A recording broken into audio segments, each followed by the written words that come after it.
Hello everyone, welcome back to DNS day night studies. जो entrance exam के लिए course हमने लॉन्च किया है वो कोर्स हमारा पैरेलल चल रहा है। ठीक है, मतलब उसमें आपके सभी सब्जेक्ट्स के टीचर क्लासेस ले रहे हैं, but that is only for the subscription viewers. मतलब जिन्होंने उसका सब्सक्रिप्शन लिया है सिर्फ उनके लिए ये कोर्स अवेलेबल है। इस कोर्स में हम आपको टोटल क्या प्रोवाइड करने वाले हैं। इस कोर्स में हम आपको दे रहे हैं एंट्रेंस एग्जाम से रिलेटेड वीडियो लेक्चर्स। आपके सभी सब्जेक्ट्स के वीडियो लेक्चर वहाँ लिए जाएंगे। प्रैक्टिस सेट्स आपको प्रोवाइड किए जाएंगे, ई नोट्स, साथ ही साथ प्रीवियस ईयर क्वेश्चन पेपर्स और मॉक टेस्ट की भी सीरीज वहाँ पे चलाई जा रही है। इन सब के अलावा भी बहुत सारे चीज़ें हैं जो आपको वहाँ पे अवेलेबल रहेंगी। आपको साइट की स्क्रीन पर सभी फैसिलिटीज दिख रही होंगी जो कि आपको इस कोर्स में प्रोवाइड की जाएगी। ठीक है, तो अगर आप इंटरेस्टेड हैं तो आप नीचे डिस्क्रिप्शन बॉक्स से हमारा व्हाट्सएप नंबर लेकर आप हमें वहाँ से कांटेक्ट कर सकते हैं। कांटेक्ट करने के लिए आपको क्या करना है, नीचे डिस्क्रिप्शन बॉक्स से व्हाट्सएप नंबर लेना है और इस व्हाट्सएप नंबर पे आपको अपना नाम, कॉलेज का नाम और जिस भी कोर्स के लिए आप प्रिपरेशन करना चाहते हैं उसका नाम आपको व्हाट्सएप के थ्रू सेंड कर देना है। उसके बाद हमारी टीम आपसे कांटेक्ट करेगी, देन आप अपने कोर्स के लिए आगे बढ़ सकते हैं। इससे रिलेटेड और भी जितने सारे इंफॉर्मेशन है वो आपको सारे डिस्क्रिप्शन में मिल जाएंगे। बट हाँ, हम पर्सनली कहेंगे कि आपको अगर फुल फ्लैश तैयारी अब तो करनी होगी क्योंकि अब तो फॉर्म्स भी आ गए, तो अब फुल फ्लैश तैयारी अपनी शुरू करिए डीएनएस के साथ। शुरू करते हैं हमारा आज का वीडियो।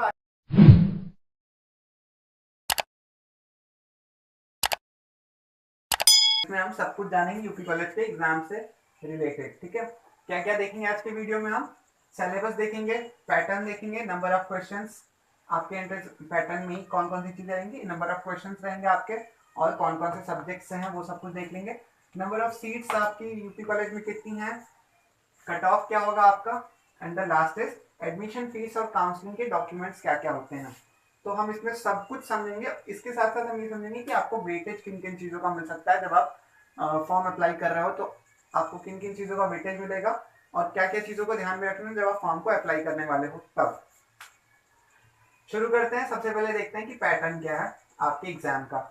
तो आपका एग्जाम जो है वो ऑब्जेक्टिव होता है। इसमें आपको टोटल 150 क्वेश्चंस अटेम्प्ट करने रहते हैं in the time of 2 hours. 2 घंटे के टाइम में 150 क्वेश्चन करना है। कोई भी नेगेटिव मार्किंग नहीं होती है, हर क्वेश्चन 1 मार्क का होता है। तो आपके टोटल मार्क्स कितने होते हैं? 150। आपके पूरे पेपर में 150 क्वेश्चन 2 घंटे में करने होंगे। कोई नेगेटिव मार्किंग नहीं है तो ये टेंशन नहीं कि गलत होगा कि सही होगा, सबके सब टिक लगा के आओ। और हर क्वेश्चन जो है वो 1 मार्क का होता है। ठीक है, तो ये हो गया हमारा नंबर ऑफ क्वेश्चंस। अब ये सिलेबस या फिर किन किन सब्जेक्ट से आता है। सिलेबस क्या है आपका? तो सिलेबस में आपके आता है 10, मतलब आपका जो क्वेश्चन पेपर का सिलेबस में उसमें कौन कौन से। तो ये हो गया हमारा पैटर्न। नेक्स्ट इज कि सब्जेक्ट्स कौन कौन से हैं आपके क्वेश्चन पेपर में, क्योंकि 150 क्वेश्चन हैं और सभी के सभी कंपलसरी हैं, है ना। टोटल नंबर ऑफ क्वेश्चन 150 रहेंगे और सबके सब कंपलसरी। ऐसा बीएचयू के जैसा नहीं है कि आपको आपका कोर सब्जेक्ट जो है वो ऑप्शनल रहेगा, या आप फिजिक्स मैथ करो या फिर बायोलॉजी करो या फिर एग्रीकल्चर। नहीं, ऐसा कुछ नहीं है। आपको सारे सब्जेक्ट्स को अटेम्प्ट करना ही पड़ेगा। 150 क्वेश्चन हैं और सभी कंपलसरी हैं।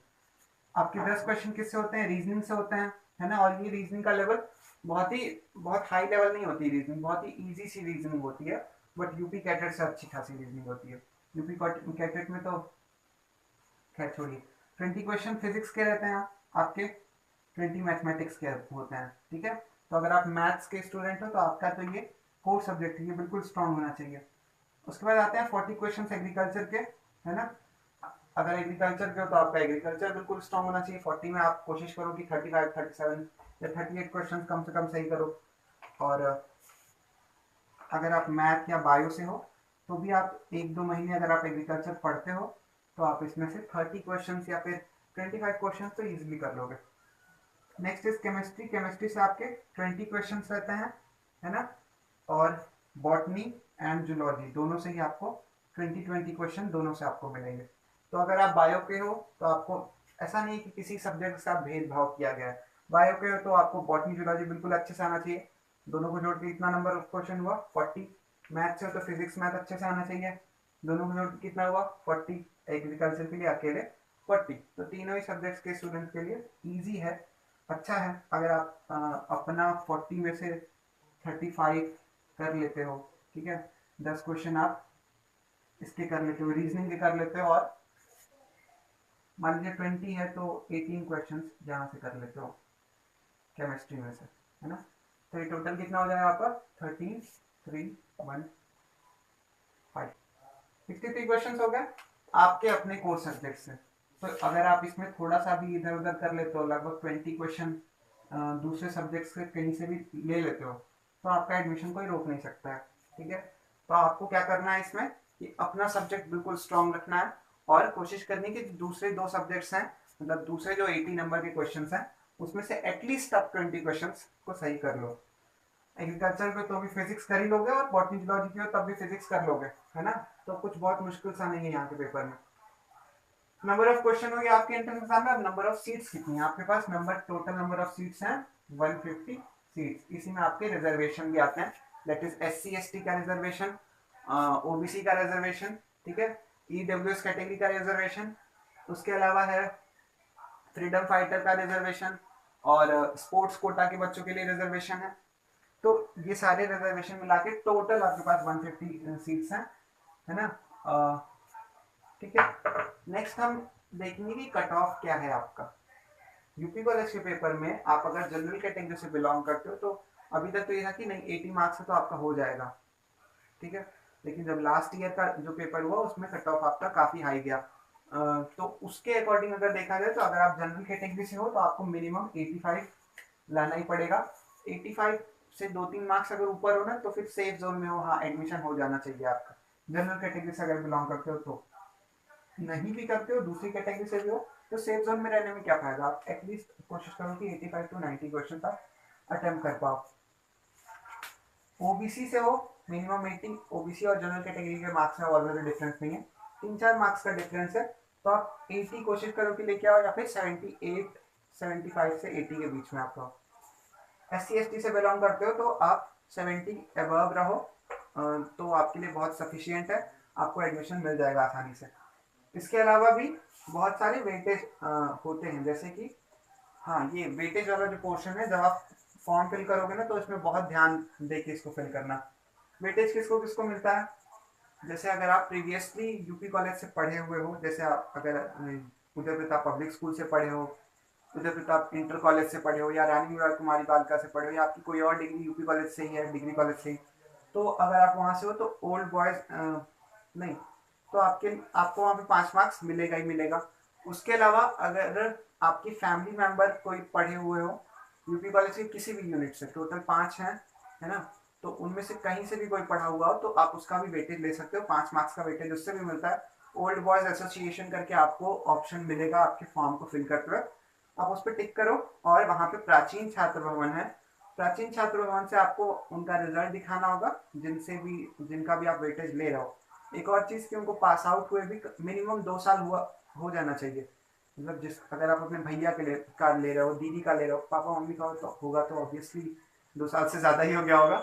अगर भैया दीदी का ले रहे हो तो उनको भी पास आउट हुए 2 साल से ज्यादा होना चाहिए, तभी आपको ओल्ड बॉयज एसोसिएशन का कार्ड मिलेगा, उन्हें वहाँ की मेंबरशिप मिलेगी और उनकी मेंबरशिप से फिर आपको 5 मार्क्स का वेटेज मिलता है।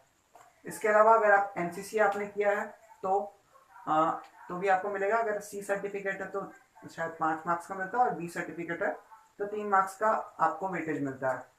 स्काउट गाइड का भी आपका वेटेज होता है, अगर उसके रिगार्डिंग आपके पास सर्टिफिकेट है तो आप उसको भी अप्लाई कर सकते हो। फ्रीडम फाइटर वगैरह वाला मैंने बताया दिया, उनके लिए तो कैटेगरी अलग है, उनको इजिली एडमिशन मिल जाता है। तो ये सारे वेटेज हैं आपके फॉर्म को फिल। स्पोर्ट्स कोटा से हो तो वो तो जरूर फिल कर देना, अगर आपके पास स्टेट या नेशनल लेवल का है, साल 1 साल के 2 साल के अंदर होता है, उनका अपना एक क्राइटेरिया है, आप उसको नोटिफिकेशन में चेक करो, ठीक है। स्पोर्ट्स कोटा से हो तो वहाँ पे बहुत ज़्यादा अच्छे, मतलब बहुत ज़्यादा आसानी होती है, 40 to 45 मार्क्स के अंदर आपका एडमिशन हो जाता है। 150 में से 45 स्कोर करना बहुत बड़ी बात नहीं है, या 50 भी अगर स्कोर करना है तो बहुत बड़ी बात नहीं है। बड़ी बात तो शायद 85 स्कोर करना भी नहीं, क्योंकि आप लगभग आधे के आसपास, 75 से बस थोड़ा सा ही आगे, तो 10 मार्क्स आगे हो तो उतना आपको स्कोर करना है, ठीक है।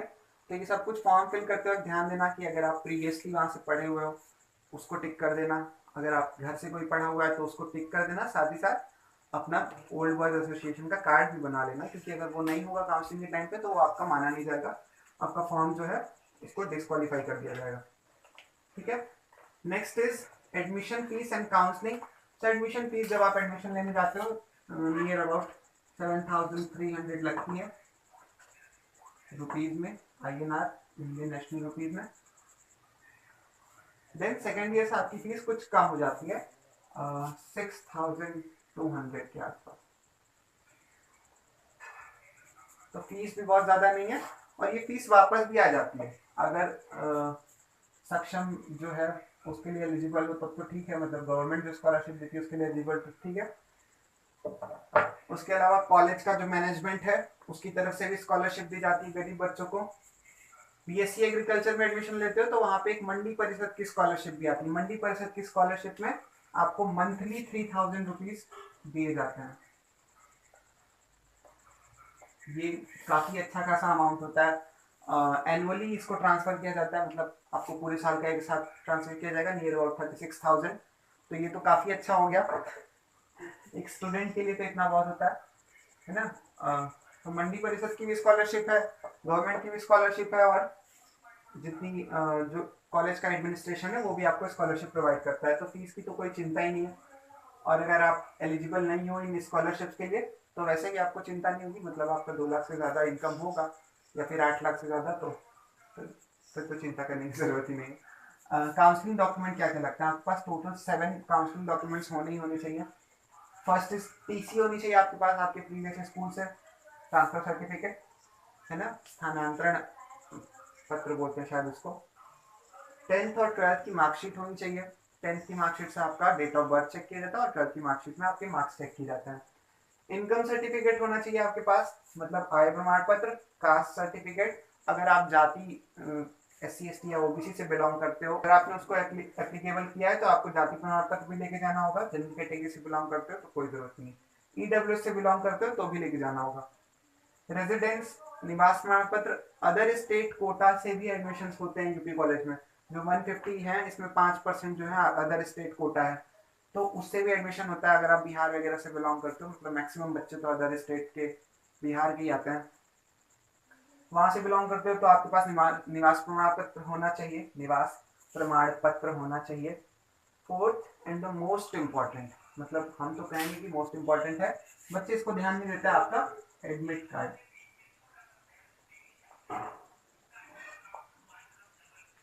एडमिट कार्ड ऐसा नहीं है कि आपने निकाल लिया, एग्जाम दिए और फिर उसके बाद ले जाके फेंक दिए, नहीं, तो आपको एडमिशन मिलने में एकदम आप रो दोगे एडमिशन लेने के टाइम पे, क्योंकि एडमिट कार्ड की कॉपी आपके पास होनी चाहिए और एग्जाम्स के बाद वो वापस से प्रिंट नहीं होता है साइड से। और अगर आपने ओरिजिनल कॉपी खो दी जिसके ऊपर इन्विजिलेटर के साइन थे तो आपको एडमिशन नहीं दी जाएंगे, ठीक है। वो एडमिट कार्ड जो दूसरा वाला होता है उसे माना नहीं जाता है। तो इन्विजिलेटर के ओरिजिनल साइन वाले ही आपके पास एडमिट कार्ड, आपका एडमिट कार्ड होना चाहिए। ऐसा नहीं कि एग्जाम देके और एडमिट कार्ड फेंक दिया, बहुत संभाल के रखना उसे। तो ये सारा कुछ मैटर हो गया हमारे यूपी कॉलेज के एग्जाम्स के रिगार्डिंग। अगर फिर भी कोई कंफ्यूजन रह जाती है किसी कोटा वगैरह से रिलेटेड तो आप कमेंट बॉक्स में कमेंट कर दीजिए। वीडियो अच्छी लगी हो तो इसे लाइक करिए और अपने फ्रेंड्स के साथ शेयर करिए। That is it. चैनल को सब्सक्राइब कर दीजिए जाते जाते। Thank you.